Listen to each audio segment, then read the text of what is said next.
one of the objectives of Celebrating Families is to break the cycle of addiction in families. That is specifically one of the objectives. And so we do that through educating participants and people and the community about chemical dependency and looking at it as a disease and how it affects family members. So I want us to sit with that thought for a minute about chemical dependency or substance abuse being a disease. And I want to hear from you, being a child growing up in that environment, did you look at it as a disease? You know, or because I say that because you said blame, which is, it's so common, and you said it was easy to blame, actually, which was interesting. Because I want to say, before I got into this field of work, I did not know, believe it or not, that chemical dependency is a disease. I didn't look at it that way. So tell me about your evolution of realizing it as a disease, and you know what I'm saying? So that, because I don't know, how do you look at it now, or the progression of that understanding for you? Yeah, so again, going back to the nucleus, so my mom, left a marriage that was dangerous, and that wasn't an automatic, this makes everything better now. She found other relationships where there was chemical dependence, mental health issues, just depression, just all these other factors that played into those relationships.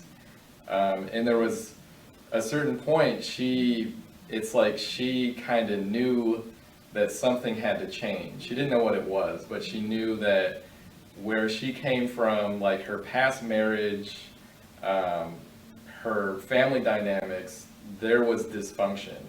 And she could see that dysfunction playing out with her family, and she could see it in us too.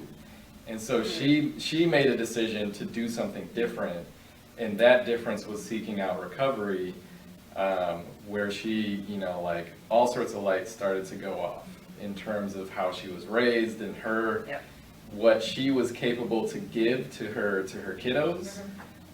She knew she was limited, and she was reactionary, and she just had a lot of issues and a lot of trauma to heal. And so she found 12-step recovery, and at this point, we're in elementary and middle school. So this is a pivotal time for kids. And she made this decision, a drastic decision, to change the trajectory of our family's dynamics. And so in that, I think in middle school, I kind of picked up on the fact that alcoholism and addiction were these lifelong challenges to kind of navigate and figure out how to work with, because they're going to be there for life. Early on, I knew that addiction was for life, and initially that was scary. Oh shoot, Mom, you're dealing with something forever? That's a lot of pressure. That's big. But she picked up tools on how to deal and how to cope and how to kind of go from survival to thriving with her family. But it, kind of in that early recovery, this idea of addiction being a lifelong thing to deal with was clear up front. And I think maybe when I got into recovery in my mid-20s, this idea of addiction being a disease, I came around to that, and I can see that as a reality now.